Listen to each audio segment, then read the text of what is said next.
Oke, assalamualaikum warahmatullahi wabarakatuh. Kembali lagi di Bar Studio. Setelah kita kemarin membahas film High and Low, yang pertama yaitu High and Low the Movie, berikutnya kita bakal bahas High and Low the Red Train. Jika kalian perhatikan, dari semua judul film High and Low, yang bernomor biasanya menceritakan tentang kelima geng SWORD dengan Cobra dan Son of Rengokai sebagai pusatnya. Tapi untuk High and Low yang tidak memiliki seri nomor biasanya lebih bersentral pada satu permasalahan, atau bisa disebut juga sebagai spin-off. Namun masih berkesinambungan ceritanya dengan movie-movie sebelumnya dan sesudahnya. Seperti halnya High and Low the Red Train yang lebih berfokus pada tokoh Amamiya Kyodai, yaitu Masaki dan Hiroto dalam perjalanan mereka mencari kakaknya. Gak usah lama-lama lagi, so kita mulai aja pembahasannya.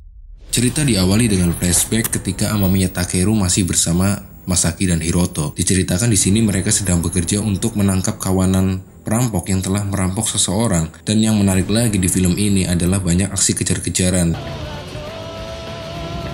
Adegan ini sangat seru, mengingat di Jepang penggunaan motor untuk melakukan adegan di suatu film atau adegan di suatu series sudah sangat dibatasi. Jadi di scene ini tentu butuh usaha yang besar dari aktor dan tim produksinya. Kembali lagi ke cerita, satu persatu lawan bisa dijatuhkan oleh mereka, namun barang jarahan belum bisa diamankan karena terus dioper dari satu orang ke orang lainnya.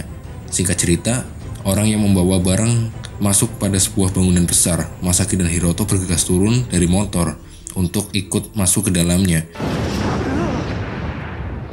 Di dalam ternyata banyak sekali anggota dari kawanan penjahat tersebut. Satu persatu dari lawan bisa dilumpuhkan oleh Masaki dan Hiroto. Selanjutnya mereka menuju ke tempat barang itu dibawa, dan di sana mereka melihat kakak mereka yaitu Amamiya Takeru yang sedang melawan beberapa orang. Tapi dengan mudah Takeru bisa mengalahkan mereka dan berhasil membawa kembali barang jarahan dan memberikan kembali kepada pemiliknya yang sedang berada dalam sebuah gereja. Saat mereka telah mendapatkan bayaran dari pekerjaan yang mereka lakukan, Takeru menaruh curiga pada orang yang memberi pekerjaan pada mereka, yang mungkin ada kaitannya dengan musuh utama yang akan mereka hadapi di film ini.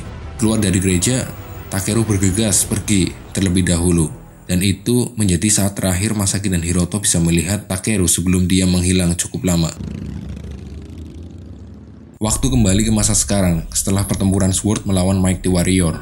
Perdana Menteri melakukan konferensi pers terkait pembangunan kasino yang direncanakan akan dibangun di wilayah SWORD.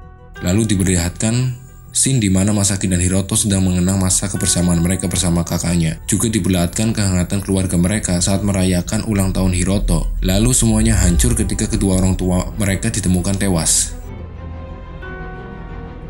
Keesokan harinya, Masaki dan Hiroto mengunjungi makam kedua orang tuanya. Tiba-tiba datang seorang gadis bernama Aika menghampiri mereka. Dan gadis itu bertanya, apakah ini makam dari Amamiya-san? Di tengah pembicaraan mereka, datang orang-orang bersetelan putih-putih yang ternyata mengejar Aika. Orang-orang itu lantas menyerang Masaki dan Hiroto. Pertarungan pun tak terelakkan. Seperti biasa, Masaki dan Hiroto bisa dengan mudah mengatasi mereka. Setelah itu, diketahui jika yang menyerang mereka adalah orang-orang dari Kamizono Group, yang merupakan salah satu faksi Kuryu. Aika bilang jika dia adalah utusan dari Takeru Amamiya. Setelah itu, mereka menuju ke suatu tempat terbengkalai yang merupakan tempat tinggal sementara Takeru. Saat masuk ke dalam ruangan tersebut, mereka melihat ruangan tersebut sangat berantakan, dan di sana Masaki dan Hiroto menemukan data-data dan artikel-artikel yang telah dikumpulkan oleh Takeru yang berkaitan dengan tewasnya kedua orang tua mereka. Mereka juga melihat foto seseorang, dan Aika menjelaskan bahwa orang tersebut adalah pimpinan dari Kamizono Group yang merupakan bagian dari Kuryu. Aika juga menceritakan kebengkisan Kamizono yang tak segan untuk membunuh demi tercapainya tujuan mereka. Dia juga bercerita bahwa ayahnya adalah seorang pengacara yang tengah menangani kasus terkait dengan Kamizono, dan ayahnya juga memiliki flash disk yang berisi bukti kejahatan mereka. Karenanya, dia pun diincar oleh orang-orang dari Kamizono, dan akhirnya ayah Aika pun dibunuh. Namun sebelumnya dia menyuruh Aika untuk pergi mengamankan flash disk tersebut. Aika juga menjadi buronan Kamizono. Akhirnya Aika bisa diselamatkan oleh Takeru yang tengah menyamar menjadi anak buah Kamizono. Dan itulah mengapa Aika bisa mengenal Takeru Amamiya. Kemudian di saat Aika menceritakan hal itu, ada telepon yang masuk. Dan ternyata adalah seorang cewek hacker kenalan dari Takeru yang diminta Takeru untuk membuka enkripsi dari sebuah flash disk yang terdapat bukti kriminalitas Kamizono Group. Kemudian mereka bergegas ke tempat cewek hacker tersebut. Di lain tempat, para petinggi Kuryu sedang melakukan rapat dan membahas tentang flash disk yang berisi bukti tersebut, karena mereka akan terus berusaha melenyapkan semua barang bukti dan orang-orang yang mengetahui informasi mengenai kebusukan mereka. Lalu di tempat cewek hacker, Masaki, Hiroto, dan Aika melihat hasil dari si cewek hacker untuk membobol flash disk, namun ternyata malah flash disk itu menyebarkan virus komputer ketika berusaha untuk dibuka. Si cewek hacker pun menyerah dan tak bisa membuka isi dari flash disk itu, dan dia menyarankan untuk menemui seseorang di wilayah Sword yang bisa melakukan hal tersebut untuk membuka enkripsi flash disk tersebut. Ternyata orang itu adalah Noboru. Amamiya dan Aika bergegas menemui Noboru di kafe Naomi. Noboru setuju untuk membantu Amamiya karena Sano juga ingin membuka kejahatan Kuryo. Sambil menunggu hasil kerja dari Noboru, Masaki, Hiroto, dan juga Aika pergi ke bekas pabrik milik orang tua mereka.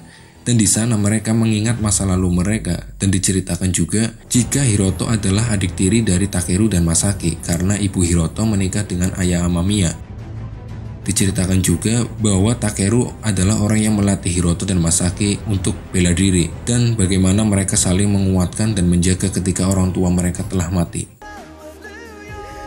Masaki melihat salah satu sudut dari bangunan itu dan teringat bahwa orang tua mereka pernah diancam oleh seseorang berpakaian putih. Dengan menghubungkan informasi yang didapat dari Takeru, Masaki menyimpulkan jika Takeru sengaja masuk dan menyamar untuk menyelidiki Kamisono Group yang juga erat kaitannya dengan kematian kedua orang tuanya.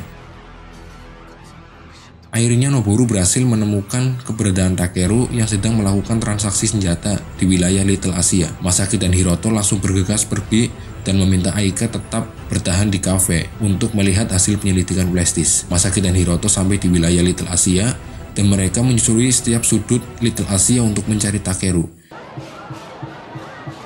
Di sisi lain, cewek hacker dan Noboru berhasil membuka isi flash disk yang ternyata berisi informasi tentang rencana pembangunan kasino yang akan dilakukan oleh Kuryo, yang juga melibatkan para pejabat, polisi, dan juga investor ilegal.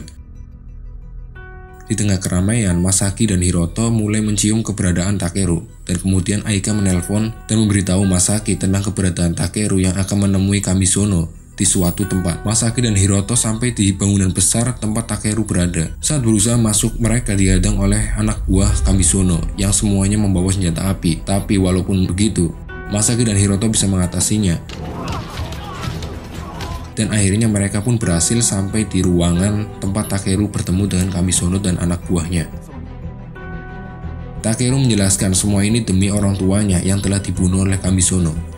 Namun, baku tembak tak terelakkan. Kamisono berusaha membunuh Takeru karena sudah terlalu banyak mengetahui informasi tentang mereka. Ditambah Takeru membawa sebuah USB yang menjadi bukti kejahatan Kamisono dan juga Kuryo.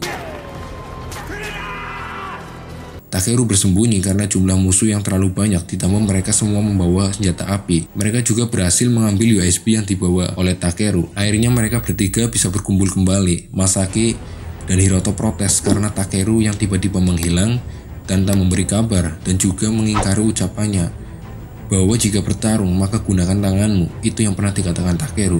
Lalu Takeru menjelaskan jika semua ini demi membalas atas kematian kedua orang tua mereka. Kamisono memamerkan USB yang telah mereka dapatkan dan langsung pergi. Masaki langsung mengejarnya, sementara Hiroto dan Takeru menghadapi anak buah Kamisono. Masaki terus berlari mengejar Kamisono yang telah pergi menggunakan mobilnya. Anak buah Kamisono juga terus menembaki Masaki dan membuat Masaki kehilangan jejak Kamisono. Baku tembak terus berlangsung. Takeru berhasil melumpuhkan satu persatu anak buah Kamisono. Namun musuh yang lain juga menembakinya. Setelah itu mereka saling berhadapan. Takeru menghadapi sisa anak buah Kamisono yang masih hidup.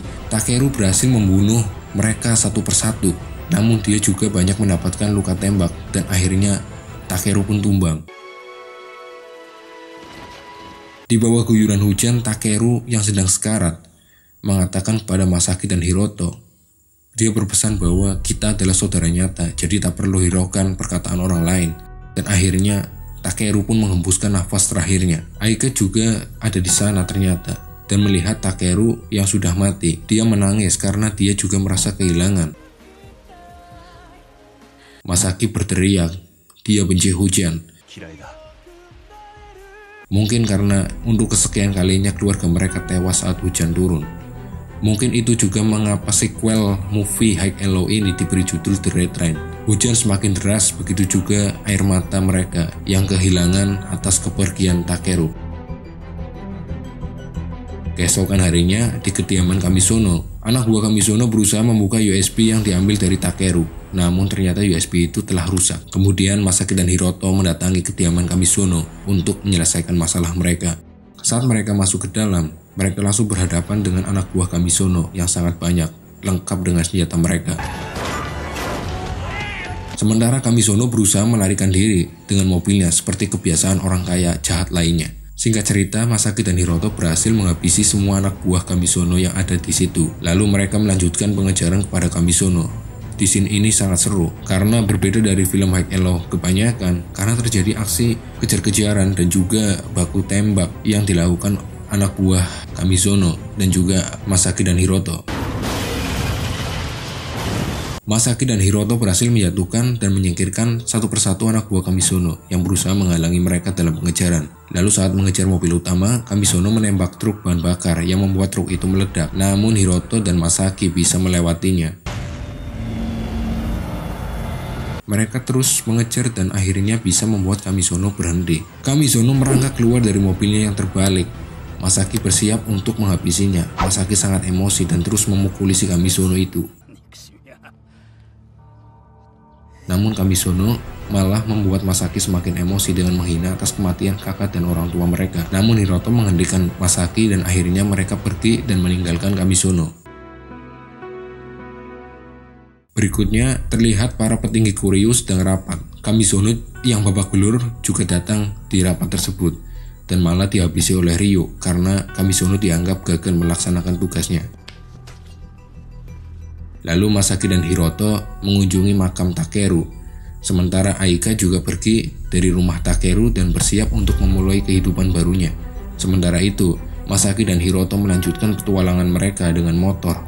Nah, itulah alur film High and Low The Right Train yang lebih berfokus pada konflik yang dialami oleh Amamiya Kyodai sebagai salah satu geng terkuat di series High and Low ini. Dan cerita akan dilanjutkan di High and Low The Movie 2 End of Sky yang merupakan jalan bagi mereka untuk berbentrokan langsung dengan musuh utama mereka yaitu Kuryu Group. So, sekian video kali ini. Dan jangan lupa untuk like, komen, dan subscribe. Serta jangan lupa untuk nonton video-video dari channel ini biar gue makin semangat bikin kontennya. Wassalamualaikum warahmatullahi wabarakatuh.